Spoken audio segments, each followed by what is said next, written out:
موسیٰ علیہ السلام کا زمانہ مبارکہ ہے۔ ایک شخص نے اپنے کزن کو، اپنے چچا کے بیٹے کو، چچا زاد کو قتل کر دیا، اور خود ہی اس کا مدعی بن کے حضرت موسیٰ کے پاس آیا کہ بتائیے جناب میرے اس بھائی کو کس نے قتل کیا ہے؟ حضرت موسیٰ نے ایک سادی سی بات کی، کیا فرمایا؟ وَإِذْ قَالَ مُوسَىٰ لِقَوْمِهِ إِنَّ اللَّهَ يَأْمُرُكُمْ أَن تَذْبَحُوا بَقَرَةً۔ حضرت موسیٰ علیہ السلام نے اپنی قوم سے کہا کہ اللہ تمہیں حکم دیتا ہے کہ ایک گائے ذبح کرو۔ گائے کا کچھ حصہ مقتول کو مارو، وہ خود اٹھ کے بتا دے گا مجھے کس نے قتل کیا ہے۔ یہ پہلا سپارہ ہے قرآن مجید کا، آپ اس کو دیکھ لیں، یہ آیت نمبر 67 سے شروع ہو رہا ہے۔ تو اب وہ چونکہ ذبح کرنا نہیں چاہ رہا تھا، اس کو پتا تھا کہ مجرم تو میں خود ہوں، وہ ذبح چونکہ کرنا نہیں چاہ رہا تھا، اس سے کہا کہ مارو ایک حصہ گائے کا، اس کو تو اٹھ کے بتا دے گا۔ تو اس نے جواب کیا دیا؟ قالوا اتتخذون ہزوا، کہنے لگا آپ میرے ساتھ مذاق کرتے ہیں، کبھی ایسا بھی ہوا ہے؟ قال اعوذ باللہ ان اکون من الجاہلین۔ حضرت موسیٰ علیہ السلام فرمانے لگے میں اللہ کی پناہ مانگتا ہوں میں جاہلوں میں سے ہو جاؤں۔ جب کہا نہیں ذبح کرنی ہے تو اب ذرا دیکھیے کرنا نہیں نہ چاہ رہے۔ قالوا ادع لنا ربک یبین لنا ما ہی، کہنے لگے اے موسیٰ پھر آپ نہ رب سے دعا کریں کہ وہ ذرا کھول کے بتائے وہ گائیں کس طرح کی ہو، ارادہ نہیں نہ ذبح کرنے، آپ دعا کریں۔ قال انہ یقول انہا بقرۃ لا فارض ولا بکر، فرمایا کہ رب کہتا ہے وہ گائے نہ بوڑھی ہو نہ زیادہ بچیا ہو، عوان بین ذالک، ان کے درمیان ہو، یعنی جوان گائے ہو۔ فافعلوا ما تؤمرون، کرو جس کا تمہیں حکم دیا جا رہا ہے۔ قالوا ادع لنا ربک یبین لنا ما لونھا، لو اگلی بات سن لو، کہنے لگے آپ دعا کریں رب سے کہ وہ کھول کے بتائے اس کا رنگ کس طرح کا ہو، رنگ بتائیں کس طرح کا۔ قال انہ یقول انہا بقرۃ صفراء، فرمایا رب فرماتا ہے کہ صفراء رنگ کی ہو، یعنی گہرے زرد رنگ کی ہو۔ یہ رب فرماتا ہے اس طرح کی گائے ذبح کرو۔ فاقع لونھا تسر الناظرین، اور جب کوئی اسے دیکھے تو اسے اچھا بھی لگے، آنکھوں کو اچھی لگے وہ گائے، اس طرح کی گائیں ذبح کرو۔ لو اتنی باتیں بتا دی۔ قالوا ادع لنا ربک یبین لنا ما ہی، کہنے لگے نہیں آپ پھر دعا کریں اللہ ذرا کھول کے بتائے گائیں کس طرح کی ہو۔ ان البقرۃ تشابہ علینا، ہمیں ذرا گائیں پر شبہ پڑ گیا ہے کس طرح کی ذبح کرنی چاہیے۔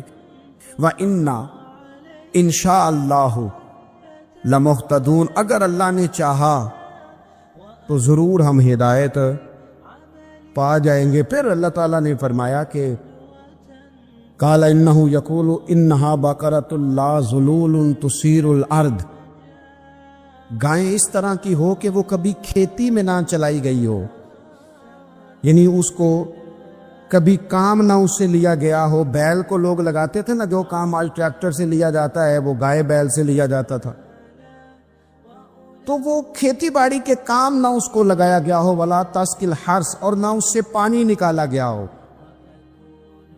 نہ کھیت چلانے ہل چلانے میں لگائی گئی ہو، اور وہ جو کنواں ہوتا تھا جس کے گرد گائیں گھومتی تھی، تو کہا وہ بھی کام اس نے نہ کیا ہو گائے نے۔ مسلمۃ لا شیۃ فیہا، وہ ہر عیب سے پاک ہونی چاہیے۔ قالوا الآن جئت بالحق، اب کہنے لگے اب آپ صحیح بات لے کے آئیں، اب سوال ختم ہو گئے نا، کہنے لگے اب آپ بات فذبحوہا، انہوں نے ذبح کر دی۔ وما کادوا یفعلون، پر ایسا کرتے نظر آتے، لگتا نہیں تھا کریں گے ذبح پر ذبح۔ اچھا یہ گائیں پھر ملی کیسے؟ امام خازن کہتے ہیں کہ ایک نیک آدمی تھا، تو اس کا آخری وقت آ گیا، تو اس کے پاس جو کل جمع پونجی تھی وہ ایک بچیا تھی، گائیں کی بچیا ویڑی، اس کے پاس وہ ایک بچیا تھی صرف۔ تو اس نے اس طرح کیا کہ اس کی گردن پر ایک مہر لگائی، اللہ کے نام پر بطور امانت اس نے اس کو جنگل میں چھوڑا، کہا یا اللہ میرا بیٹا ایک ہی ہے وہ بھی چھوٹا ہے، اس کی حفاظت کرنا اور میرے بیٹے کو پہنچا دینا۔ بچہ بالغ ہو گیا، اس کی ماں نے کہا بیٹا جو امانتیں رب کے پاس رکھوائی جائیں نا ان میں خیانتیں نہیں ہوا کرتی، جا کے جنگل میں آواز دے تیری گائے واپس آ جائے گی۔ اس نے جا کے جنگل میں آواز دی کہ وہ جو میرے باپ نے امانت رکھوائی تھی وہ کدھر ہے؟ وہ نشان لگی ہوئی گائیں دوڑتی ہوئی اس کے پاس آئی۔ واللہ خیر الرازقین، جب رب بندوبست کرے، جب اللہ بندوبست کرے تو پھر معاملہ اور ہوتا ہے۔ وہ گائے آ گئی۔ اب اس نے کیا کیا اس نوجوان نے کہ وہ گائے گھر لایا، ماں سے آ کے کہا کہ اماں یہ تو اللہ نے فضل کر دیا۔ ماں کہنے لگی پتر حالات ہمارے خراب ہیں، منڈی میں لے جا اسے بیچ دے، لیکن سودا میری مرضی کے بغیر طے نہ کرنا۔ کس کی مرضی کے بغیر؟ کس کی؟ اماں کی مرضی۔ اور سنو یار، تھے کچھ لوگ جن کو لوگوں نے تانے بھی دیے کہ تم ماں کے پیچھے لگ گیا ہے، لوگوں نے بڑا کچھ کہا، پر جو ماں کی مرضی پہ لگے ناکام نہیں ہوتے زندگی میں۔ یہ دیکھو ماں کی مرضی پہ لگا۔ اس کی قیمت کتنی تھی گائے کی؟ بڑی مہنگی تھی، پر 3 دینار کی تھی۔ منڈی میں لے گیا، 3 دینار اس کی قیمت لگ گئی۔ تو ماں نے کہا تھا میری مرضی کے بغیر سودا نہ کرنا۔ اب بچے تو نہیں نہ مانتے، اماں کو کیا پتا باہر بزنس کیا ہے، لین دین کیا ہے، پر ماں نے کہا تھا میری مرضی۔ بندہ دے رہا ہے اسے 3 دینار، اس نے کہا جی میں نے طے تب کرنا ہے، ڈن تب کرنا ہے، پہلے اماں سے پوچھنا ہے۔ گھر جا کے اماں سے پوچھا، اماں کہنے لگی دے دے۔ واپس آیا تو اس نے کہا کہ میں 6 دینار دیتا ہوں پر میری شرط ہے، ماں سے نہیں پوچھنا۔ اس نے کہا تو 12 بھی دے، ڈن تب بھی ہونا ہے جب اماں نے کہنا ہے۔ وہ جب اس طرح کی اس نے گفتگو کی، واپس اپنی والدہ کے پاس گئے، کہنے لگے اماں سمجھ نہیں آتی، 3 دینار کی گائیں بندہ 12 میں خریدنے کو تیار ہے، شرط لگاتا ہے کہ اماں سے نہیں پوچھنا۔ تو والدہ کہنے لگی پتر پہلے اس سے جا کے پوچھ کیا وہ ہے کون، یہ کوئی روحانی معاملہ ہے، کوئی غیبی مدد ہے، پوچھ۔ اس سے جا کے پوچھا تو وہ کہنے لگا میں تو فرشتہ ہوں اللہ کا، تو نے گائیں بیچنی نہیں، اس لیے کہ تیرا باپ بھی نیک ہے، تیری ماں بھی نیک ہے، رب تیرے رزق میں برکت پیدا فرمانا چاہتا ہے۔ ماں باپ نیک ہونا رزق میں برکت ہو جاتی، ماں باپ نیک ہوں، ان کی صالحیت کا اثر پہنچتا ہے بچوں تک۔ رزق حلال کما کے لانے والے ہوں تو گھر میں برکت ہوتی ہے۔ جا کے کہا کہ تیرے ماں باپ نیک تھے، اسے نہ بیچنا گائے کو، تو کیا کریں؟ کہنے لگے بنی اسرائیل والے سوال کر کے خود مشکل میں آ گئے۔ اب وہ ایسی گائے جو جوان بھی ہو، یہاں تو ہر غریب آدمی اپنی گائیں یہاں لگا دیتا ہے، کھیتی باڑی میں یہاں لگا دیتا ہے، کنویں میں پانی نکالنے میں، تو یہاں تو ہر ایک کی گائیں، تو ایسی گائیں جس کا رنگ بھی اتنا پیارا ہو، زیادہ بوڑھی زیادہ بچی بھی نہ ہو، اور ابھی تک کھیت میں بھی نہ لگی ہو، وہ سوائے تیرے کہیں نہیں ہے۔ اس نے کہا چل پھر مہربانی کر بتا میں کتنے کو دوں گائیں، اگر وہ آ جائیں تو کتنے کو بیچنی ہے؟ اسے کہنا کوئی نہیں، ریٹ تو زیادہ کرنا ہی نہیں، ان سے کہنا گائے کے اندر سے گوشت نکال دیں اور جتنا گوشت ہے اتنے پیسے بھر دیں، اس کی کھلڑی بھر دیں۔ اب وہ بنی اسرائیل والے ڈھونڈتے پہنچ گئے، کہا جناب گائیں 3 دینار کی یا 6 لے لو۔ اس نے کہا نہ بھائی، ذبح کروں گا، گوشت نکالوں گا، جتنا وزن گوشت کا اتنے پیسے بھرو گے کھال میں تو پھر گائے تمہیں ملے گی۔ اب مجبور تھے، کیا کرتے؟ ابن کثیر حدیث لائے ہیں، امام سیوطی نے در منصور میں بھی لکھی ہے، نبی پاک صلی اللہ علیہ وسلم نے فرمایا سنو جوانوں، اور اسے دل کی تختی پہ لکھو، نبی پاک علیہ السلام نے فرمایا اگر بنی اسرائیل والے زیادہ سوال نہ کرتے تو اتنی مشکل کا شکار نہ ہوتے۔ انہوں نے سوال اتنے کیے کہ چارہ نہیں ہے اب ان کے لیے، چارہ نہیں ہے اب ان کے لیے کہ یہ ادھر ادھر جا سکے، مجبوری بن گئی، یہی گائے خریدنی ہے، یہی لے جانی ہے۔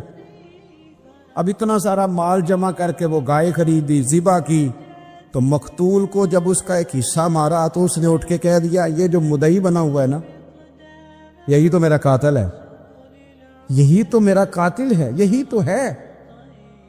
زندگیاں ہماری بیت جاتی ہیں لوگوں کو راضی کرنے میں۔ آپ یقین کریں، میں نے وہ لوگ دیکھے ہیں جو ذہنی طور پر تھک گئے، جو لوگوں کو مطمئن کرنے میں اتنا زیادہ بولے کہ وہ ان کا ذہن، وہ یادداشت کھو بیٹھا کہ میں نے کل کیا کہا تھا اور آج میں کیا کہہ رہا ہوں۔ صرف عوامی سطح پر اپنے آپ کو کلیئر کرتے کرتے اتنی دور نکل گئے کہ ذاتی زندگی کوئی نہ بچی، اپنا کچھ بچا ہی نہیں۔ دوستو چھوڑو، ادھر کی دنیا راضی کی تو ادھر کی ناراض ہو گئی، اس طرف کے لوگوں کو خوش کیا تو دوسری جانب کے بگڑ گئے۔ اپنے محبوب کی رضا تلاش کرو، اپنے نبی پاک علیہ السلام کی مرضی پہ چلنا سیکھو۔ ہمارے دنیا میں سب سے بڑے، دنیا اور آخرت میں کوئی خیر خواہ ہے تو وہ مدینے والے محبوب ہے۔ وہ جو کسی غریب کی بات سن کے آنکھوں میں آنسو آ جاتے ہیں نا، اور وہ کسی بے بس اور بے کس اور مجبور کی بات سن کے دل نرم ہو جاتا ہے نا، تو یہ تیرے سینے میں ایک مومن بیٹھا ہے جو تیری طبیعت کو اس کے حق میں نرم کر دیتا ہے۔ یہ جو کلین شیف اور پینٹ شرٹ والا نوجوان بھی حضور کی نعت سن کے مدینے کی یاد میں رونے لگتا ہے نا، تو غلطیاں اپنی جگہ پہ، کمزوریاں اپنی جگہ پر یہ جو اندر تڑپ ہے اور یہ جو اندر درد ہے، تو یہ تیرے سینے میں ایک مومن بیٹھا ہے۔ ابھی بچہ پیدا نہیں ہوا، ابھی نکاح ہوا ہے، ابھی شادی ہوئی ہے، لیکن چڑھتی جوانی والا نیا نویلا دولہا جب میری طرح کے کسی شخص کے پاس آ کے کہتا ہے نا حضرت جی دعا کرنا اللہ بیٹا دے، میں نے حافظ قرآن بنانا ہے، اللہ تعالیٰ اگر اپنے فضل سے مجھے بیٹا دے تو میں نے عالم دین بنانا ہے، حضور کا نعت خواں بنانا ہے، دین کے کام پہ لگانا ہے، تو یہ جو آرزویں صبح و شام مچلتی ہیں اور یہ جو طبیعت مائل ہوتی ہے، تو یہ تیرے سینے میں ایک مومن بیٹھا ہے۔ میرے نبی پاک علیہ السلام نے فرمایا صبح قیامت میرے کچھ امتی ایسے بھی ہوں گے جنہیں اللہ تعالیٰ نور کے ممبروں پہ بٹھائے گا۔ فرمایا اولیاء، صلحاء، اتقیاء، ان کا مقام دیکھ کر نا اللہ کی بارگاہ میں تو رشک کریں گے، کہیں گے کیا بات ہے، اللہ نے انہیں کتنا درجہ عطا فرمایا۔ میرے عزیز، آپ اور میں، ہم اتنے خوش نصیب ہیں، اتنے خوش قسمت کو نا نیکی کا صرف ارادہ ہی کرتے ہیں، اللہ اجر عطا بھی کر دیتا ہے، اور اگر کبھی نیکی کر لے اس کی توفیق سے فضل ہو جائے، ایک نیکی کرو تو 10 سے لے کر 700 گنا تک، اور رب فضل کرے تو اس سے بھی کئی گنا زیادہ اجر عطا فرماتا ہے۔ اپنے مقام کو تو سمجھ، اپنا اعزاز تو جان۔ تو کبھی اس لیے بھی اپنی ویس کو سیدھی کر کہ یار میری بڑی بات ہے میں نبی پاک کا غلام ہوں، میری بڑی بات ہے میں حضور کا غلام ہوں، میری بڑی بات ہے میں نبی پاک علیہ السلام کے دروازے پر کشکول لیے کھڑا ہوں، میری بڑی بات ہے میرا ان کے منگتوں میں نام آتا ہے، میری بڑی بات ہے میں ان کے ثنا خانوں میں نے پہلے بھی دوستوں کو ایک دفعہ بتایا تھا، پھر بتاتا ہوں، بڑی شروع کی بات ہے، ایک جگہ سے محفل میلاد کی تقریب سے میں باہر نکلا تو ایک نوجوان نے مجھے دیکھ کے آواز کسی کرنے لگا، وہ میلادیے جا رہے ہیں، تو میں نے پلٹ کے اس کی طرف دیکھا تو پریشان ہو گیا، اس کا خیال تھا میں سنوں گا نہیں، لیکن میں نے سن لیا، تو میں اس کے قریب گیا، اور جب میں گیا تو پریشان ہو گیا کہ اب ظاہر ہے یہ کچھ سخت سوس کہیں گے، تو میں نے اس سے کہا یار ایک دفعہ پھر کہنا، تو اب اس کے لفظ تھوڑے سنجیدہ ہو گئے، تھوڑے سے لفظ اس نے ٹھیک کر لی، کہنے لگا میں نے کہا تو اب میلاد منانے والے جا رہے ہیں، جب اس کے لفظوں میں تھوڑی خوبصورتی آ گئی تو میں ہنس پڑا. میں نے اسے کہا یار تو بلا وجہ ڈر گیا ہے, میں تو مزہ لے رہا تھا تیری بات کا, ایک باری پھر نہیں آگ سڑتا. اب اور مضبوط ہو گئے اس کے لفظ, کہنے لگا میلاد شریف منانے والے جا رہے ہیں. میں نے اسے کہا یار دیکھنا, لوگ مختلف پارٹیوں میں بھی تو ہوتے ہیں نا, مختلف جماعتوں میں بھی ہوتے ہیں نا, اپنے اپنے لیڈروں کے نام پر تانے بھی تو کھاتے ہیں نا. لوگ بتاتے بھی پھرتے نہیں وہ میرا وہ تعلق نہیں ہے, میں تو ویسے ہی فلانے کے کہنے پر, وضاحتیں بھی تو دیتے پھرتے ہیں نا. تو نے بھلا مجھے تانا کیا دیا ہے کہ میں حضور کا میلاد مناتا ہوں, میں نبی پاک کی نعت پڑھتا ہوں, میں رسول اللہ کے فضائل بیان کرتا ہوں؟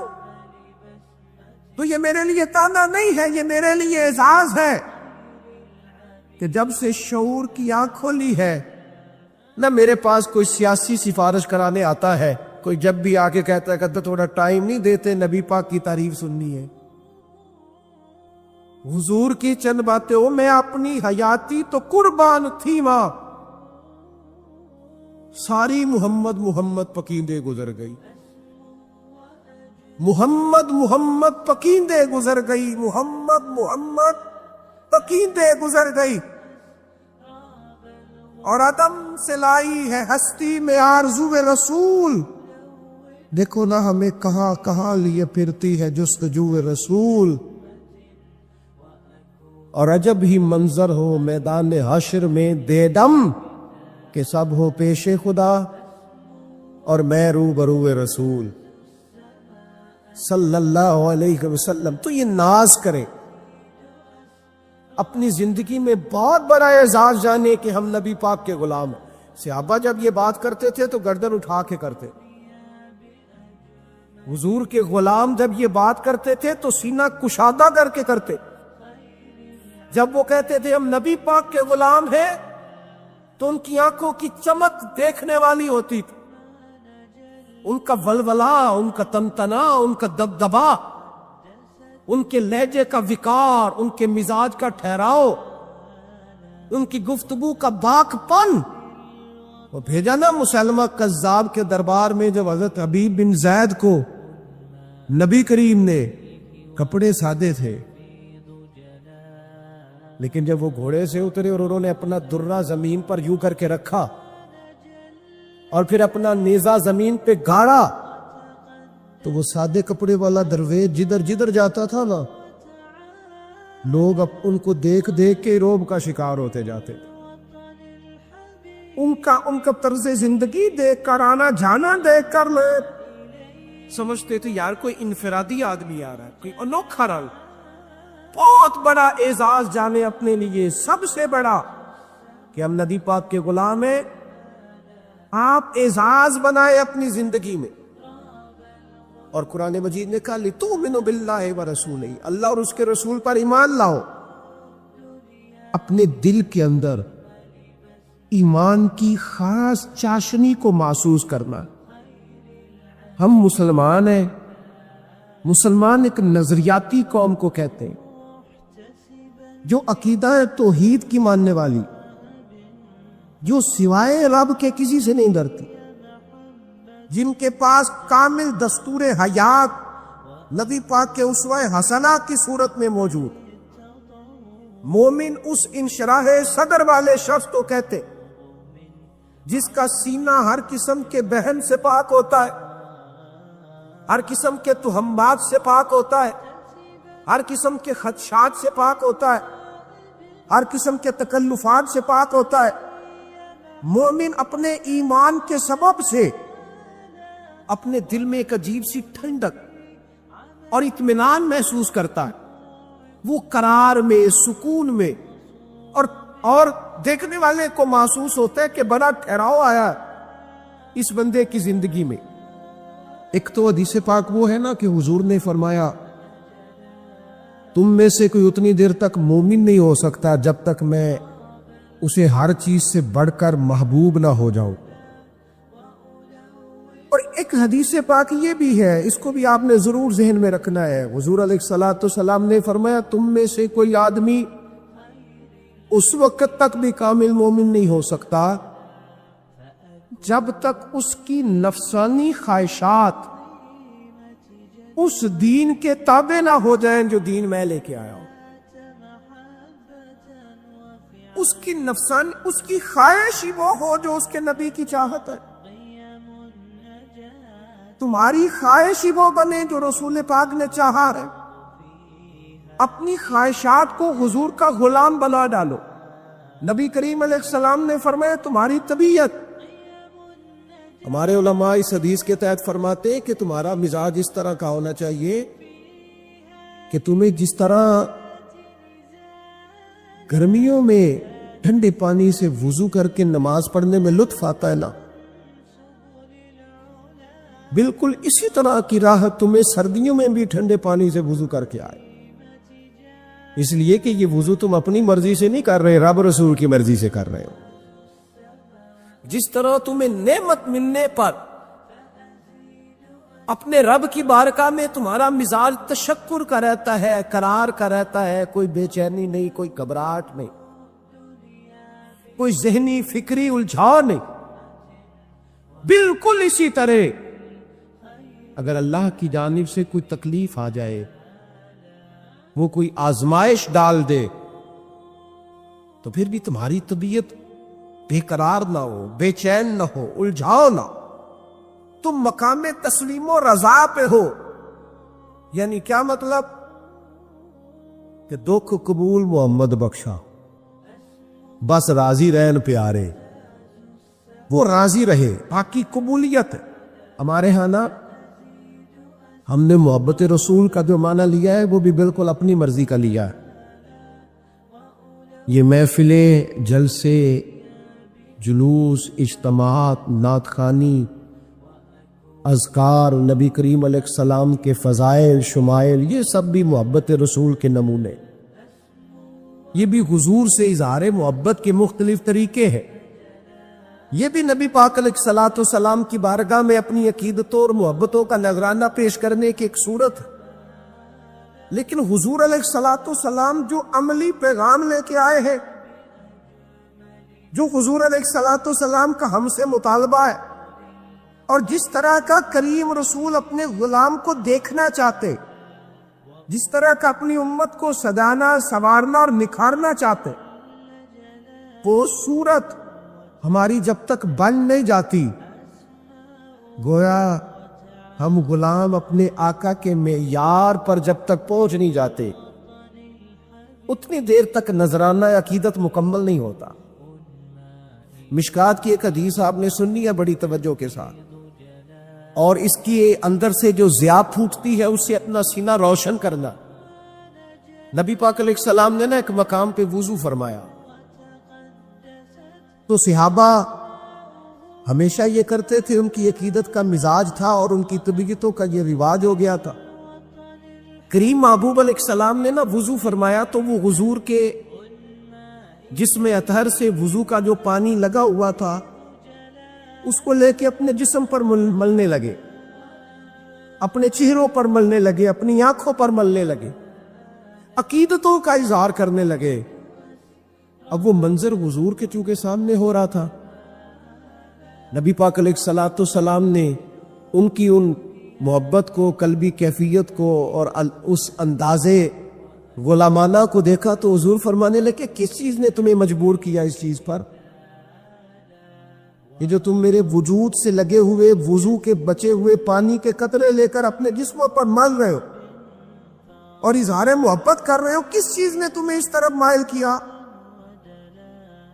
تو صحابہ عرض کرنے لگے یا رسول اللہ صلی اللہ تعالی علیہ وسلم، آپ کی محبت نے ہمیں مائل کیا، آپ کی محبت نے ہمارا ذوق بنایا ہے کہ آپ کے وجود نور سے جو پانی لگا ہے وہ بڑا قیمتی ہے، بڑا متبرک ہے، تو ہم اسے حاصل کرنا چاہتے ہیں حصول برکت کے لیے. تو انہوں نے تو ایک بھرپور اظہار محبت کیا تھا نا، نہیں ایک پورا جذبے کا اظہار کیا تھا، لیکن وہیں اس محبت پر جو حضور کا مطالبہ ہے اور اس محبت پر جو رسول پاک علیہ السلام تعمیر کرنا چاہتے ہیں۔ اپنے محبوب کی رضا، اور صحابہ نے نا والہانہ انداز میں باتیں مانی ہیں نبی پاک کی، والہانہ انداز۔ اس طرح کسی نے لکیر کھینچ لی اور پھر عمر بھر اس کا لکیر کا فقیر نہیں رہا، کسی نے کچھ طے کر لیا تو پھر ساری زندگی اس پر زندگی گزارنی تھی۔ حضرت حکیم بن حزام رضی اللہ تعالیٰ عنہ کہتے ہیں میں حضور کی بارگاہ میں تھا تو حضور نے مجھ سے ایک وعدہ لیا، فرمایا کسی کے سامنے اپنے ہاتھ نہ پھیلانا، کبھی کسی بندے کے سامنے کشکول طلب دراز نہ کرنا۔ اور دوستو سنو، دنیا دار کچھ بھی نہیں دیتے، سیٹھ نواب امیر رشتہ دار امیر دوست آپ کچھ بھی نہیں دیتے، بلکہ ہم نہ کہہ کر گزارش کر کے اپنے لفظوں کا بھرم خراب کرتے، ہم کسی کے سامنے اپنے ہاتھ پھیلا کر اپنے وقار کا جنازہ نکالتے، ہم کسی کو اپنا دکھڑا سنا کر اپنے لفظوں کو بے آبرو کرتے۔ نبی کریم صلی اللہ علیہ وسلم نے فرمایا حکیم کسی کے سامنے سوال نہیں کرنا۔ حضرت حکیم بن حزام کہتے ہیں بس طے کر لیا، بس حضور نے کہہ دیا بات ختم ہو گئی، ہم نے نہ کبھی قطرے پہ غور کیا اور نہ دریا دیکھا، بس جہاں تیری جھلک دیکھی وہیں ڈوب گئے۔ حضور کا وصال ظاہری ہوا، حضرت صدیق اکبر نے انہیں بلایا، فرمایا میں سب کو وظائف دے رہا ہوں، آپ بھی قبول کر لے۔ کہنے لگے ابو بکر باقیوں کو دے دے، میں نہیں لے سکتا، میری مجبوری ہے۔ حضرت صدیق اکبر کا وصال ظاہری ہوا، حضرت عمر کا دور آیا، جناب فاروق اعظم نے بلایا اور بلا کے کہا حکیم یہ قبول کر لے، میں سب کو دے رہا ہوں۔ جناب حکیم بن حزام کہنے لگے عمر نہیں چاہیے، کسی اور کو دے دے۔ حضرت سیدنا فاروق اعظم رضی اللہ تعالیٰ عنہ نے نا ان سے بات کر کے جب انہوں نے انکار کیا تو لوگوں کے مجمع پر نظر ڈال کے کہا لوگوں دیکھو میں اسے دیتا ہوں اور یہ قبول نہیں کرتا۔ حضرت حکیم بن حزام وہاں سے اٹھے اور گویا یہ کہتے ہوئے اٹھے کہ عمر نہیں لے سکتا نا، میں نے کریم سے وعدہ کیا ہے کہ کسی کے سامنے ہاتھ وہ کوئی بھی ہو، میں اب رب رسول سے لیا ہے تو اس کے بعد میں کسی سے کچھ قبول وعدہ تو کر لیا ہے، سانو تے قید سجن دا کہنا ہے، وہ جنج رکھے ایسا اوج رہ رہا ہے، بس حضور نے کہہ دیا بات ختم ہو گئی۔ صحابہ نے نا ان چیزوں پر پورا ڈیرا ڈال کے رکھا جو انہیں حضور نے کہی تھی، انہوں نے پوری خوبصورتی کے ساتھ وہاں پڑاؤ ڈالا، انہوں نے کہا ہمارے لیے عرف آخر ہے ہمارے نبی پاک کی بات، حضور پر ایمان لائے، تعظیم و توقیر کی اور اس طرح کی غلامی کی کہ پوری طرح حضور کی غلامی میں نہب ہو گئے۔ میں اور آپ دو کشتیوں کے مسافر ہیں، ہم جدت بھی ساری اوڑھنا چاہتے، ہم جو نیا رواج آتا ہے وہ اختیار بھی سارا کرنا چاہتے، لیکن تکلیف کی بات یہ ہے کہ ہم بے سکون رہتے ہیں، پریشان رہتے ہیں، کیونکہ اوپر سے ہم بھاگ بھاگ کے دنیا اختیار کرتے ہیں اور ہمارے من کے اندر حضور کا غلام بیٹھا ہے، وہ ہمیں بار بار آواز دیتا ہے نہیں واپس آ، تیرا گھر تو کوئی اور ہے، تو واپس آ، تیری جگہ تو کوئی اور ہے، تو کہاں جا رہا ہے، تیرا مقام تو کوئی اور، تو لوٹ آ، تیرے لیے تو اللہ رسول کی بارگاہ میں انعام کچھ اور ہے۔ حضرت خالد بن ولید رضی اللہ تعالیٰ عنہ بڑے جرنیل قسم کے آدمی تھے، بڑے بلیئر تھے، زندگی میدانوں میں گزری، پرواہ نہیں کی کبھی انسانوں کی، مزاج نہیں تھا، آگے بڑھتے رہنا، جہاد میں رہنا، سفر میں رہنا ان کا مزاج تھا۔ حضرت عمار بن یاسر غریب آدمی تھے، لیکن ان کا اعزاز یہ تھا کہ وہ نبی پاک کے پیارے، کسی بات میں شکر رنجی ہو گئی، اختلاف رائے ہو گیا، جناب عمار بن یاسر رضی اللہ تعالیٰ عنہ اس بات سے رنجیدہ خاطر ہوئے، دل جب ٹوٹا تو وہ دکھ کے جذبات آنسو بن کے رخساروں پر بہہ نکلے، حضور کی بارگاہ میں پیغام گیا، انہیں محبوب کی بارگاہ میں پیش ہو کے موقع ملا اپنی بات درج کرنے کا۔ حضور نے نہیں کہا حضرت خالد بن ولید سے کہ آپ ان کو راضی کریں یا آپ ان سے بات کریں۔ اول تو صحابہ میں کبھی کوئی عداوتیں ہوتی نہیں، رنجشیں ہوتی نہیں، عداوتیں تو رہتی نہیں اور رنجشیں بھی نہیں ہوتی، اور کبھی ہوں بھی نہ، صرف اس لیے ہوتی ہے کہ ہمیں صلح کے طریقے سمجھ میں آ جائے، ہمیں پتہ چل جائے کہ رائے کے اختلاف کے باوجود بھی خلوص کیسے ہوتا ہے۔ حضرت سیدنا خالد بن ولید کو حضور نے یہ نہیں فرمایا انہیں راضی کرو، بلکہ حضور نے اتنی بات کہی۔ یہ غلام کے لیے نا اشارہ بھی بڑا کافی ہوتا ہے۔ حضرت باجدید بستامی فرمایا کرتے تھے اپنے مریدوں کو، شاگردوں کو فرماتے تھے جس نے ہماری چپ سے کچھ نہیں سیکھا وہ ہماری تقریر سے کیا سیکھے گا، جس نے ہمارے خاموش رہنے سے ہماری مرضی کو نہیں پایا وہ ہماری گفتگو سے کیا پائے؟ تو پا ہی نہیں سکا، بات کو سمجھ نہیں سکا۔ حضور نے حضرت سیدنا خالد بن ولید کو یہ نہیں فرمایا عمار کو راضی کرے، بلکہ محبوب نے مطلق کہا، فرمایا جس نے عمار سے محبت کی اس نے مجھ سے محبت کی، اور جس نے اس سے بغض رکھا اس نے مجھ سے بغض رکھا۔ بس ایک بات مطلق کر دی اور کر کے بات چھوڑ دی۔ جناب خالد بن ولید جیسا جرنیل، ایک بہادر آدمی، ایک سپہ سالار جو میدان جنگ کے اندر ایک یونیورسٹی کا درجہ رکھتے ہیں، جن سے قیامت تک لوگ سیکھیں گے، پائیں گے، پرکھیں گے، اتنا بڑا آدمی، دو جملے نبی پاک کے کہ جس نے اس سے پیار کیا اس نے مجھ سے پیار کیا، بس ان دو جملوں میں وہ جرنیل گھوڑے کی پشت سے یکدم زمین پہ آئے، جناب عمار ابن یاسر کو راضی کرنے لگے اور کہنے لگے عمار شاید یہ کام میں کبھی نہ کرتا، لیکن جب سے تو کریم کا پیارا بنا ہے نا، میرے لیے تیری رضا سے بڑھ کر اور کوئی چیز ہے ہی نہیں۔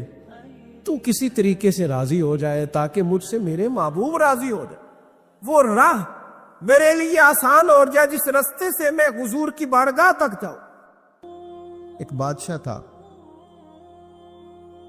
بادشاہ جو ہوتے تھے ان کے اپنے اپنے مزاج ہوتے تھے۔ اس بادشاہ نے 4 5 6 کتے رکھے ہوئے تھے، اور کتے بڑے بڑے کتے تھے اور بڑے وہ خون خار کتے تھے، چیر پھاڑ کھا جاتے تھے، شیر جتنے ان کے قد تھے۔ بادشاہ تھوڑا سا کسی آدمی سے ناراض ہوتا نا تو ایک بہت بڑے پنجرے کے اندر ایک بہت بڑا سلاخوں کا گھر اس نے بنایا ہوا تھا، اس میں کتے ہوتے تھے، اور کتے کو جب باندھ کے رکھا جاتا ہے تو زیادہ زہریلا ہو جاتا ہے، وہ زیادہ اس کے اندر کرواہٹ آتی ہے، زیادہ کاٹتا ہے۔ اس نے قید کیے ہوئے تھے، کتے تو بڑے زہریلے تھے۔ جس آدمی سے بادشاہ تھوڑا سا ناراض ہوتا نا تو وہ کتے کے آگے اس آدمی کو ڈالتا، کتے اس کو چیر پھاڑ کے کھا جاتے۔ یہ سزا تھی، لوگوں کو پتا تھا۔ بادشاہ کے وزیر نے بڑی خدمت کی بادشاہ کی، 35 سال تک نوکری کی، لیکن ہر سورج نے غروب تو نہیں ہوتا ہے نا، ہر چاند نے ڈلنا بھی ہوتا ہے۔ اب بوڑھا ہونے لگا، وہ جو مضبوط حافظہ تھا وہ کمزور ہونے لگا، ہلکی ہلکی غلطی۔ بادشاہ مزاج کا بادشاہ تھا، پر نہیں سمجھ میں آیا، تو میں نے کہا کہ لوگ کہتے ہیں ہمیں کام پیارا ہے، چم نہیں، تو رشتہ وفا کا تھا ہی نہیں۔ وزیر سمجھنے لگا کہ اب نہ میں بھی غلطیاں کرنے لگا ہوں، تو ایسا نہ ہو کسی دن میں بھی ان کتوں کا شکار ہو جاؤں۔ اس نے بادشاہ سے کہا کہ بادشاہ مجھے آہستہ آہستہ معذرت کرنے لگا، قدم ہٹانے لگا کہ مجھے چھٹی دے دی جائے، اب میں بوڑھا ہو گیا ہوں۔ لیکن اس نے کہا نہیں نہیں، جب تک میری طبیعت نہیں مانتی تم نہیں جا سکتے۔ مطلق العنان لوگ تھے، وزیر خاموش ہو گیا، پریشان رہنے لگا، غلطی ہو گئی یہ تو پھینک دے گا۔ ایک تجویز اس کے ذہن میں آئی، وہ جو پنجرے، کتوں کے پنجرے پر محافظ بیٹھا تھا نا، جو ان کو کھانا ڈالتا تھا، روٹی ڈالتا تھا، گوشت دیتا تھا، اس کو ایک دن کہنے لگا یار تیری ڈیوٹی ہے سارا دن کتوں کو کھانا دینے کی، گوشت دینے کی، تو 2 4 دن ڈیوٹی مجھے نہیں دیتا؟ کہ تو لے لے، میں تو پہلے پریشان ہوں، سارا دن ان کی دیکھ بھال کرتا ہوں۔ اس نے کچھ تھوڑا سا گوشت لیا، پنجرے کے باہر کھڑے ہو کے کتوں کو ڈالا۔ اگلے دن تھوڑی روٹیاں لے آیا، کتوں کو ڈالی۔ 2-4 دن، ہفتہ، مہینہ، سال بھر، جتنا اس کو موقع ملا وہ دن بھر خدمت کرتا۔ بس وقت ایک دن آ گیا، بادشاہ کو کوئی بات اچھی نہ لگی۔ اس نے کہا اس بڈھے کو اٹھاؤ اور ڈالو کتوں کے پنجرے میں، ساری زندگی یہاں رہا، اسے ابھی تک نہیں پتا چلا میرے مزاج کا۔ جب اٹھا کے پنجرے میں ڈالا نا، تو بجائے اس کے کہ کتے اسے کاٹ کھاتے، وہ اس کے پیر چومنے لگے۔ وہ پیر چومنے لگے، ہاتھ چومنے لگے، چاٹنے لگے۔ تو بادشاہ سامنے کھڑا تھا نظارہ دیکھنے کو کہ چیر پھاڑ کرتے، تو خوش ہوا کرتا تھا، خونخوار درندے جیسی اس کی طبیعت ہو گئی۔ جب دیکھا وہ پیار کر رہے ہیں، تو بادشاہ وزیر سے کہنے لگا یہ کیا ہے؟ تو وزیر رو پڑا، کہنے لگا تو سیاستدان تھا تو میں بھی سیاستدان تھا، ساری زندگی سیاست کی، لیکن دنیا داروں کے ساتھ رہا، تو انجام یہ ہوا کہ مجھے اس پنجرے میں ڈال دیا گیا۔ دیکھ تو بہت بڑا سیانہ تھا اور میں بھی سمجھدار تھا، وزیر رہا، لیکن ہمارا روح کا رشتہ نہ بن سکا۔ ارے ہم سے تو یہ کتے ہی اچھے نکلے، تیری 40-35 سال خدمت کی تو نے کتوں کے آگے ڈال دیا، انہیں تو چند مہینے روٹی ڈالی ہے، میرے وفادار ہو گئے۔ چند مہینے روٹی، جنہ تنا وچ عشق نہ رچیا کتے نہ تھی چنگے، جنہ تنا وچ عشق نہ رچیا کتے نہ تھی چنگے۔ مالک دے کر راکھی کر دے صابر بھکھے ننگے۔ ایک برکی دا اوپر کھڑے ہو کے کام نہیں کرانا پڑتا کہ میں کھڑا رہوں گا تو کام صحیح ہوگا، جاؤں گا تو نہ۔ ایک برکی دا قدر پچھانن پاویں مالک ہو من ستے۔ پھر اپنے آپ کو مخاطب کیا، کہنے لگے اٹھ بلیا، چل یار منا لے نہیں تے بازی لے گئے نہیں کتے۔ اٹھ بلیا، چل یار منا لے نہیں تے بازی لے گئے نہیں، جلدی کر اٹھ جا، یہ تو آگے گزر گئے تجھ سے۔ او بھائی یاد رکھو، رشتہ وفا کا ہو تو قائم رہتا ہے، اور بے وفائی کا ہو تو ٹوٹ جاتا ہے۔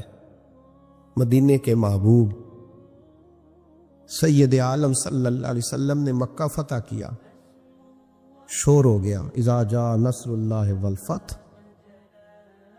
فتح ہو گئی، انا فتحنا لک فتحا مبینا کے جلوے نظر آنے لگے۔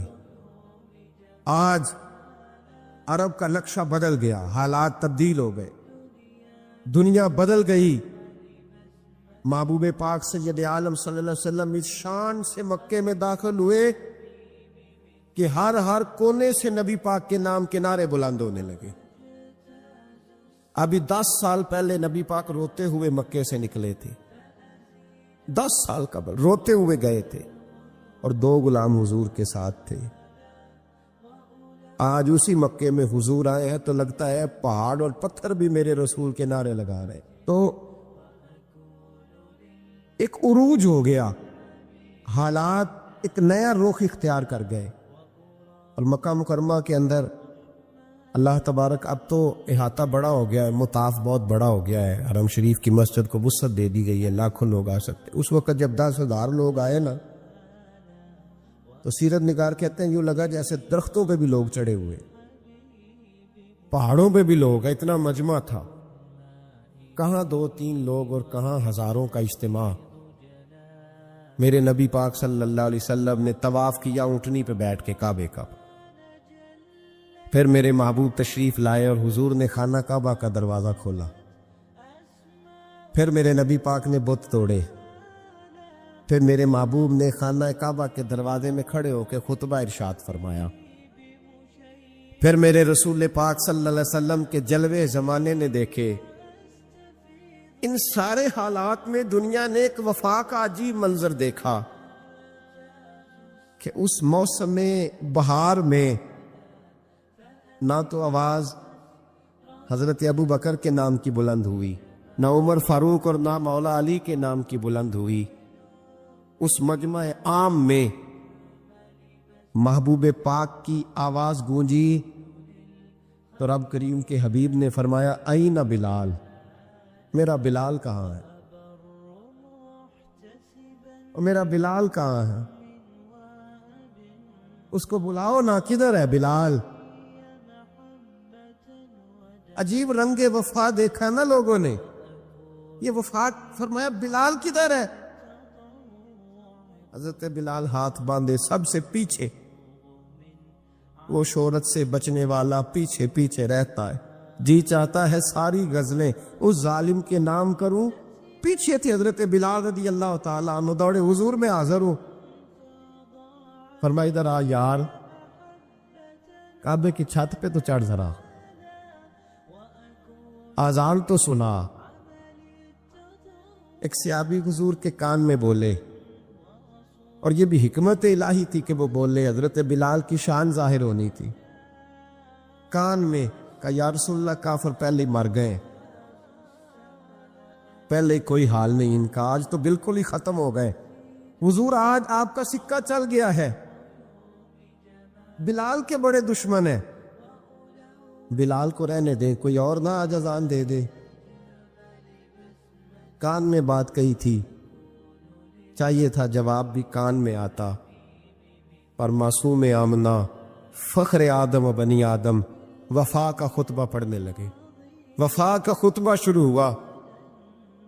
میرے حبیب علیہ السلام نے فرمایا، کان میں بات کی تھی حضور کان میں جواب دیتے ہیں، لیکن حضور نے فرمایا چپ کر یار، تو نے عجیب بات چھیڑ دی ہے، جب مکے میں پتھر کھانے ہو تو بلال، اور جب بدر میں تلواریں چمکے تو بلال، احد میں پتھر برسے تو بلال، اور گلے میں کس کے رسی باندھ کے سے مکے کی گلیوں میں گھسیٹا جائے تو بلال محمد محمد کہے، اور آج اللہ عزتیں دے تو کسی اور کو چڑھاؤں، فرمایا چپ کر کے سارے نیچے کھڑے رہو۔ آج کعبے کی چھت پہ بلال کھڑا ہوگا تو میں دنیا کو بتاؤں گا وفا کس چیز کا نام ہوا کرتا، بلال ہی چڑھے گا کعبے کی چھت پہ۔ کس نے ذروں کو اٹھایا اور صحرا کر دیا، یہ کس نے قطروں کو ملایا اور دریا کر دیا، اور کس کی حکمت نے یتیموں کو کیا در یتیم، اور غلاموں کو دنیا بھر کا مولا کر دیا۔ بھائی یاد رکھو، رشتہ جو وفا کا ہوتا ہے نا، اس کا بڑا رنگ ہوتا ہے، اس کا بڑا انداز ہوتا ہے، اس کے بڑے طریقے ہوتے ہیں۔ اگر حضرت حلیمہ غربتوں کے عالم میں میرے مصطفیٰ کو لے کے گئی تھی نا، تو معصوم آمنہ نے بھی تو سبق بڑا نرالا دیا نا امت کو۔ حضرت حلیمہ جب لے کے گئی تھی تو تب تو 3 لوگ تھے نا، کوئی دیکھنے والا نہیں تھا، 3-4 لوگوں میں لے کے گئی تھیں۔ حلیمہ کہتی ہے جب میں نے رنگ دیکھا تو میں نے نرالا دیکھا ہے، مسجد بھری ہوئی تھی غلاموں سے، اور کریم رسول منبر پہ بیٹھے تھے، سادی سی بی بی جس کے لیے کبھی کوئی اٹھ کے کھڑا نہیں ہوا تھا، کوئی بھی، لباس بھی پرانا اور میلا تھا، کہتی ہیں جب میں نے مسجد میں قدم رکھا تو وہ والے نعرے لگے جو فرشتوں نے بھی دروازے کھول کھول کے دیکھے کہ کسی کے نعرے لگ رہے ہیں۔ اور جناب حلیمہ کہتی ہیں کسی نے ایسا کبھی استقبال نہ دیکھا ہوگا۔ حضور اٹھے، وہ یا اللہ کی ساری رحمتیں اٹھ کے کھڑی ہو گئی، اور پھر مصطفیٰ کریم نے بچھائی جب چادر، اور حضرت حلیمہ سعدیہ رضی اللہ تعالیٰ عنہ بیٹھی، اور حضور اتحیات کی حالت میں سامنے بیٹھے، تو لوگوں کو پتہ چلا جو وفا کا رشتہ ہوتا ہے اس کا رنگ ذرا نرالا ہوا کرتا ہے، اس کا انداز ذرا انوکھا ہوا کرتا ہے۔ بھائی رشتہ وفا کا، رشتہ خلوص کا، لالچ کا رشتہ اگر آپ نے کمپنی والے کس لیے دعوت کی ہے نا کہ وہ آپ کو مال صحیح دے گا، تو بھائی وہ بھی اس لیے آیا ہے کہ آپ اس کا مال زیادہ بیچیں گے۔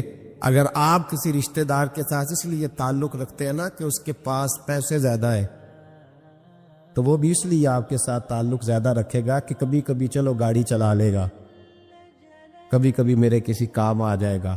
یہاں خلوص دیکھو، یہاں اگر آپ کے ہاں خلوص ہے تو پھر سامنے بھی آپ کو بڑا خلوص ملے گا۔ نبی پاک سید عالم صلی اللہ تعالی علیہ وسلم نے رشتوں کی مضبوطی کا حکم دیا ہے۔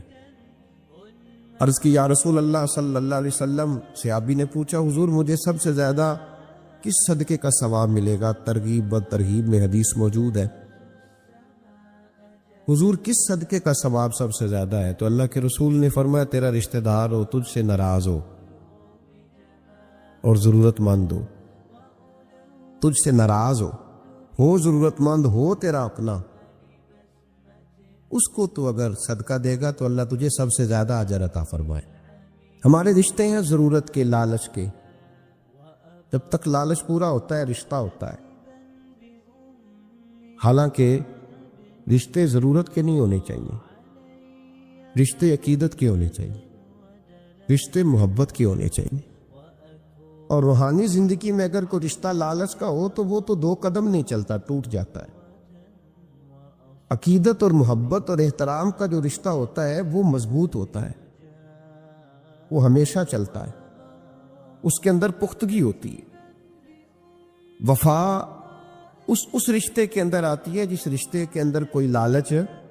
ہمارے زمانے کے اندر یہ شور ہو گیا ہے کہ کام پیارا ہے چام نہیں پیارا۔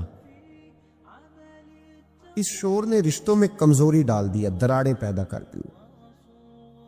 ہم لوگوں کو پیار ہو گیا ہے سامنے والا کتنا، اور جب تک ہمارے کام کا کوئی شخص رہتا ہے تب تک ہمارا تعلق بھی رہتا ہے، اور جب وہ ہمارے کام کا نہیں ہوتا تب تک ہمارا اس کے ساتھ تعلق ٹوٹ جاتا ہے۔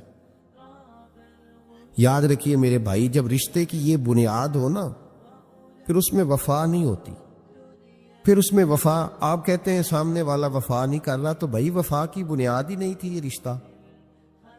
اللہ تبارک و تعالیٰ نے قرآن مجید میں صحابہ کی 2 قسمیں بیان کی اور فرمایا دونوں کے ساتھ میرا وعدہ ہے کہ میں دونوں کے ساتھ اچھا سلوک کروں گا۔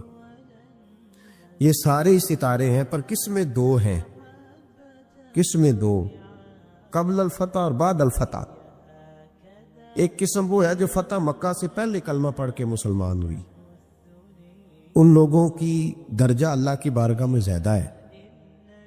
جو فتح مکہ کے بعد مسلمان ہوئے، اگرچہ وعدہ ان کے ساتھ بھی رب کریم کا ہے، سارے ستارے ہیں، سارے عظمت والے، لیکن چونکہ فتح کے بعد آئے تو ان کا وہ والا درجہ، ان کا درجہ زیادہ ہے جنہوں نے اسلام کی غربتوں سے پیار کیا، جنہوں نے بھوک سے پیار کیا، جنہوں نے بدر کی تنہائیوں سے پیار کیا، جنہوں نے احد کے پتھروں سے پیار کیا، ان کا درجہ شریعت میں زیادہ ہے۔ اگر آپ تعلق رکھتے ہیں نا، یاد رکھیں اتنی دیر کے جتنی دیر کام چلتا ہے، جتنی دیر ہمارا کسی دوست کے ساتھ تعلق ہے، تو یہ رشتہ کمزور ہے، اس میں وفا نہیں ہوگی اور کسی نہ کسی جگہ پہ ٹوٹ جائے گا۔ حضرت عبداللہ بن مبارک رحمۃ اللہ تعالی علیہ فرماتے ہیں لالچ کے رشتے ہیں دنیا کے، لالچ کے۔ آپ کے انتقال کا وقت آیا تو اماں بڑا رو رہی تھی۔ عبداللہ بن مبارک رحمۃ اللہ علیہ اپنی اماں سے کہنے لگے اماں تو کیوں روتی ہے، تیرے تو اور بھی بیٹے ہیں، تو میرے بعد لوارث تو نہیں ہو جائے گی، آخری وقت ہے، نزع کا عالم، اماں تو کیوں روتی ہے، اور بھی بیٹے ہیں۔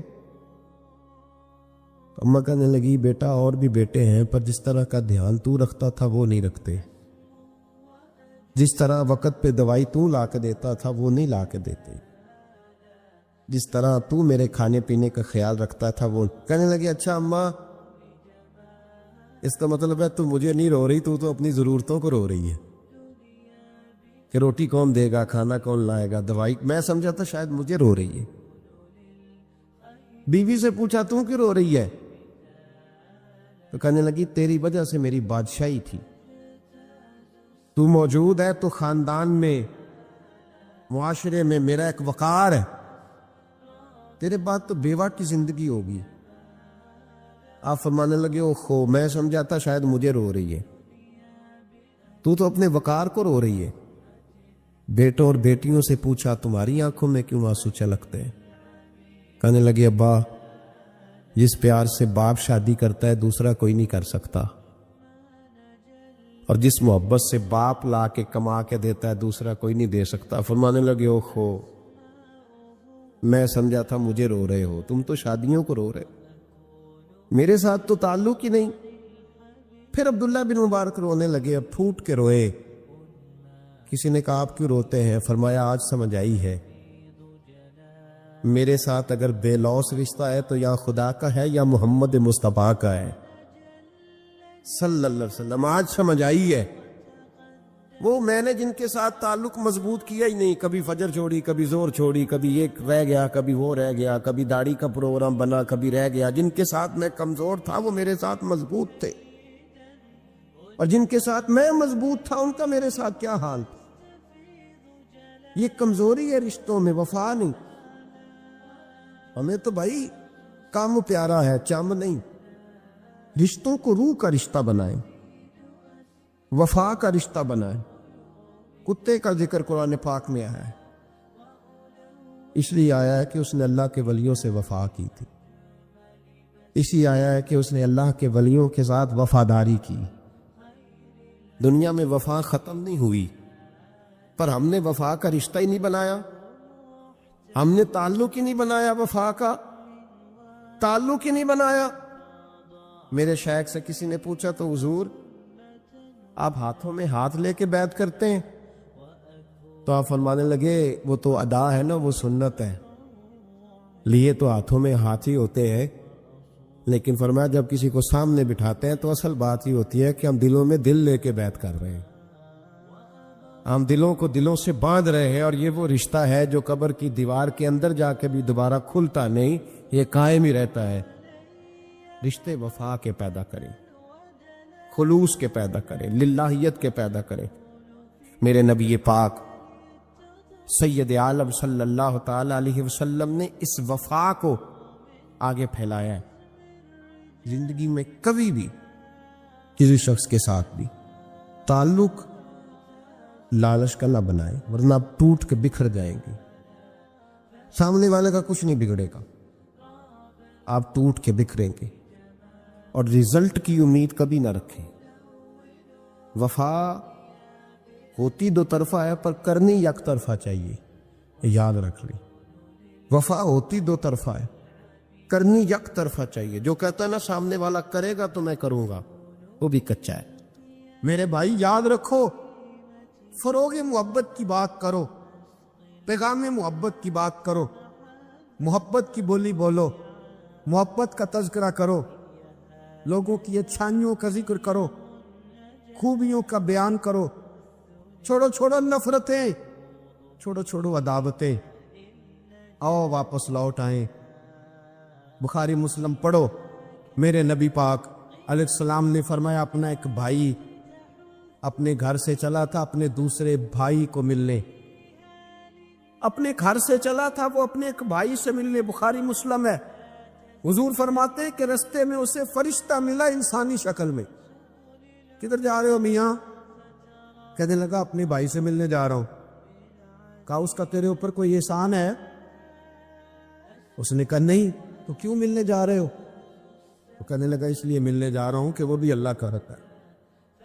میں رب کا بندہ سمجھ کے اللہ کا بندہ سمجھ میں کہتا ہوں او پیران عظام، تم نے اگر دھوکے کی پگڑیاں باندھی اور تم نے اگر فراڈ کے جبے پہنے، تم نے اگر جھوٹ کے پلندے باندھے تو وہ تمہارا معاملہ ہے، لیکن جو تمہیں رب کا بندہ سمجھ کے ملنے آئے گا وہ اجر حاصل کر لے گا. وہ اللہ کی بارگاہ سے نوان دیا جائے گا. وہ تو اللہ کا بندہ سمجھ کے آیا نا. اسے تو نہیں پتا جبے کے نیچے کیا ہے، اسے نہیں پتا بڑی پگڑی کے نیچے کیا ہے. مدینے والے محبوب فرمانے لگے وہ فرشتہ آیا اور آ کر کے اس سے کہنے لگا اللہ کی رضا کے لیے ملنے جا رہے؟ اس نے کہا ہاں. کہنے لگا سنو پھر میں انسان نہیں، میں فرشتہ ہوں، مجھے رب نے بھیجا ہے. اور آپ فرماتے ہیں جس طرح تم دونوں میری رضا کے لیے آپس میں محبت کرتے ہو نا، اللہ تم دونوں سے محبت فرماتا ہے. اللہ تم دونوں سے محبت، تھوڑا تھوڑا فروغ محبت، تھوڑا تھوڑا پیار. بیٹے سے بھی پیار، بیٹی سے بھی، بھائی سے بھی پیار. بھائی بھی پیارے ہوتے، بڑے پیارے ہوتے. یہ بھائی بھائیاں دیاں باواں ہوندے. کبھی سگے بھائی سے بھی پیار، کبھی کسی دوست سے بھی پیار. اماں کے پیروں تلے بھی جنت ہے، لیکن باپ بھی جوانی لٹا دیتا ہے. ابا سے بھی پیار، کبھی کبھی اس کو بھی کہنا کہ میرا دل کرتا ہے میں تیرے پیر دباؤں. آج دل کرتا ہے زیتون کے تیل کے ساتھ تیرے سر کی مالش کر، ان سے بھی تھوڑا فروغ محبت، تھوڑا پیار، کبھی ویسے ہی چل نکلنا، ویسے ہی، اور کہنا کہ آج میں نا مدینے والے رسول کی امت کی نوکری کرنے نکلا ہوں، پیار بن۔ اور پھر جب پیار آئے نا، نبی پاک تھا۔ میں آپ کو ایک بات بتاؤں، ہم سنی بھی نا تھوڑے تھوڑے خشک ہوتے جا رہے ہیں۔ نعت پڑھنے والوں کا ذوق اگر خراب ہوا ہے تو ناراض نہ ہونا سننے والوں کا بھی اور۔ اب نعت ہم ذائقے سے سنتے ہی نہیں، ہمارا وہ رنگ ہی نہیں، وہ کیفیت ہی نہیں، نعت کے ساتھ ہماری وہ دلچسپی نہیں۔ ہم بھی چاہتے ہیں مجھے موٹا موٹا مسئلہ سناؤ، اور یارو میرے نبی کی شانیں سنا کرو، حضور کے معراج کی بات بھی سنا کرو، میلاد کی بات بھی سنا کرو، اور جب کوئی مدینے والے محبوب کا غلام حضور کے حسن کا ذکر کرے تو پھر بھی تازے ہو کے سنا کرو۔ جب معجزات بیان ہو تو شوق سے سنا کرو، اپنے بچوں کو بتایا کرو کہ ہمیں شان والا رسول اللہ نے دیا ہے۔ نبی پاک کے حسن کا، جمال کا، اخلاق کا، کردار کا، ہنسنے کا، بولنے کا، بات کرنے کا، بانٹنے کا، سخاوت کا، عطا کا، کرم کا، جمال کا، فیض کا، غلاموں سے پیار کرنے کا، کسی کو نوازنے کا۔ میرے رسول پاک علیہ السلام کا یہ تذکرہ یاد کرو، یہ لوگوں کو سنایا کرو، لوگوں کو بتایا کرو کہ جب وہ آمنہ کی گود میں تھے تو پھر بھی بڑے پیارے تھے، جب حلیمہ کے بیڑے میں تھے پھر بھی بڑے پیارے تھے، جب وہ معراج پہ گئے تو پھر بھی بڑی شان تھی، جب سیدہ خدیجہ الکبریٰ کے بستر نور پہ تھے پھر بھی بڑی شان والے تھے۔ لوگوں کو بتایا کرو کہ مدینے والے رسول جب سیدہ عائشہ سے باتیں کرتے تھے کرم تب بھی بڑا تھا، اور جب حضور غار ثور میں تھے شان تب بھی بڑی تھی، جب بدر میں آئے تو دلیر تب بھی بڑے تھے، جب احد میں آئے تو درگزر تب بھی بڑا تھا۔ اور لوگوں کو بتایا کرو کہ ہر نظر کانپ اٹھے گی محشر کے دن، خوف سے ہر کلیجہ دہل جائے گا، اوڑھ کر کالی کملی وہ آ جائیں گے اور پھر سارے محشر کا نقشہ بدل جائے، اوڑھ کر کالی کملی وہ آ جائیں گے۔ اور اعلیٰ حضرت فرماتے ہیں، دیکھو اعلیٰ حضرت کیا کہتے ہیں، فاضل بریلوی فرماتے ہیں، کاش محشر میں جب ان کی آمد ہوا ہو، کہتے ہیں میرا دل کرتا ہے سب نے ہاتھ باندھے ہوئے، کاش محشر میں جب ان کی آمد ہو اور بھیجے سب ان کی شوکت پہ لاکھوں سلام۔ حضرت ابو خزامہ یہ وہ واحد صحابی ہے جو گواہی ایک دے تو دو لکھی جاتی ہے۔ حضرت ابو خزامہ کہتے ہیں نبی پاک صلی اللہ علیہ وسلم نے نا گھوڑا خریدا ایک یہودی سے، ذرا محبت کی بات دیکھو، حضور تھے یا وہ یہودی تھا؟ سیاستہ میں حدیث ہے، نبی پاک صلی اللہ علیہ وسلم گھر چلے گئے، فرمایا پیسے لا کے دیتا ہوں، پیچھے سے یہودیوں نے کہا تو نے سستا بیچ دیا۔ نبی پاک پیسے لے کر کے آئے تو حضور نے کہا پیسے رکھو گھوڑا دو، کہنے لگا کون سا گھوڑا، کیسا گھوڑا، میں نے تو بیچے نہیں، کی آخی دے جیڑا مر جائے یا مکر جائے او دا کوئی حل ہے؟ اس نے کہا کون سا گھوڑا؟ حضور نے فرمایا گھوڑا تو نے بیچا، میں نے خریدا، پیسے رکھ، کہنے لگا کوئی گواہ ہے تو دے۔ ایک بندہ بھی کہہ دے، اب گواہی کون دے، وہاں تو تھا ہی کوئی نہیں۔ رش لا کے اپنے بیگانے سب جمع ہو گئے، حضرت ابو خزامہ پیچھے کھڑے تھے، دونوں ہاتھ اونچے کر دیے، کہنے لگے سونیا میں گواہی دے پائی، میں دیتا ہوں نا گواہی، میں دیتا ہوں گواہی۔ جب بات کر دی تو یہودی کی بات پوری ہو گئی، نبی پاک صلی اللہ تعالی وسلم نے پیسے دیے، گھوڑا لیا، سب لوگ چلے گئے، کیونکہ اس نے کہا تھا ایک بندہ کہہ دے تو دے دیتا ہوں۔ حضور نے سیدنا بلال حبشی سے کہا گھوڑا لے جا کھار، اور شارحین نے لکھا ہے، شارحین نے، کہ نبی پاک نا لوگ چلے گئے تو حضور نے نا حضرت خزیمہ کے یوں گلے میں ہاتھ ڈالا، اور حضور ساتھ ساتھ جل رہے ہیں، ساتھ ساتھ، اور مسکرا کے فرمانے لگے یار تو نے تو دیکھا ہی نہیں تھا، گواہی کیسے دے دی، تو تھا ہی نہیں، گواہی نہ علمہ وچ پھسا سانو، تو یار دی گل سنا سانو، اوتے علم دا سکہ نہیں چلدا، جتھے عشق حراں دا ڈیرا ہے۔ نبی پاک صلی اللہ علیہ وسلم نے فرمایا ابو خزامہ تو تھا ہی نہیں، تو گواہی کیسے دے دی؟ چلتے چلتے کہا، جناب ابو خزامہ ٹھہر گئے، حضور پہ رک گئے، غور سے سرکار کا چہرہ دیکھا، عرض کرنے لگے سونیا کیا کہا؟ میں وہاں تھا نہیں، میں نے دیکھا نہیں تو گواہی دے دی۔ کیا جملہ ہے، کیا شان ہے، کیا ایمان ہے، کیا قوت ہے۔